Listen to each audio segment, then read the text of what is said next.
இன்றைக்கி Sunday special என்னென்னு பார்க்கலாம். நாங்கள் மோஸ்ட்டாக ஃபிஷ் எடுக்கிறோம் அப்படின்னாலே ஃப்ரை பண்ணுற மாதிரி தான் எடுத்துகிட்டு வருவாங்க. அதில் மீந்துருச்சுன்னா மட்டும் கொஞ்சம் எக்ஸ்ட்ராவாக இருந்தால் மட்டும் நான் குழம்பு மாதிரி ட்ரை பண்ணுவேன். ஸோ எனக்கு குட்டி குட்டி மீனில் குழம்பு வைக்கணும் அப்படின்னு ரொம்ப நாள் ஆசை. ஸோ அது மாதிரி கேட்டப்போ மத்தி மீன் குழம்பு டேஸ்ட் வைஸ் நல்லாயிருக்கும் அப்படின்னு சொன்னதால் இந்த வீக் வந்து கண்டிப்பாக அதை எடுத்துகிட்டு வரேன்னு சொல்லியிருந்தாங்க. ஸோ மார்னிங்கே போயிட்டு கொஞ்சம் ஃப்ரெஷ்ஷாக எடுத்துகிட்டு வந்துட்டாங்க.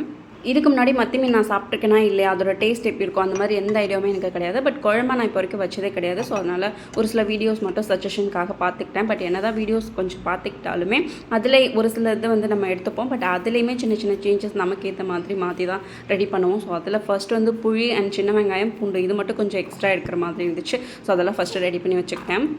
டிஃபன் விட ரைஸ்க்கு தான் மீன் குழம்பு நல்லாயிருக்கும். ஸோ அதனால் நான் லஞ்சுக்கு தான் ரெடி பண்ண ஸ்டார்ட் பண்ணேன்.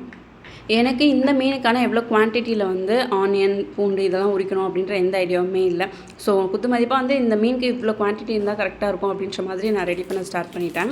கடாய் நல்லா சூடானதும் கொஞ்சம் எக்ஸ்ட்ராவாக நல்லெண்ணெய் ஆட் பண்ணியிருக்கேன். இது கூடவே கடுகு, வெந்தயம், கட் பண்ணி வச்சுருக்க சின்ன வெங்காயம், பூண்டு, கருவேப்பிலை இதெல்லாம் ஆட் பண்ணி நல்லா சாட்டே பண்ணிக்கிறேன். சின்ன வெங்காயத்தில் நான் நல்லா வந்து கட் பண்ணி தான் யூஸ் பண்ணியிருக்கேன். ஸோ நல்லா வதங்கினதுக்கப்புறம் கட் பண்ணி வச்சுருக்க தக்காளி ஆட் பண்ணி நல்லா மிக்ஸ் பண்ணிக்கலாம்.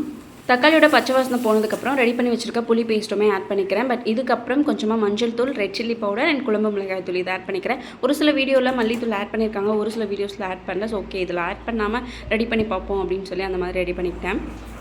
நல்லா மிக்ஸ் பண்ணிவிட்டு ஒரு 10 மினிட்ஸ் மூடி போட்டு அப்படியே பாயில் பண்ண விட்டேன். அதுக்கப்புறம் தேங்காய் அரைச்சி ஊற்றி அதோட பேஸ்ட்டுமே மிக்ஸ் பண்ணி வச்சுட்டு ஒரு 5 மினிட்ஸ்க்கு அப்புறம் மீன் எடுத்து அதில் ஆட் பண்ணிக்கிட்டேன்.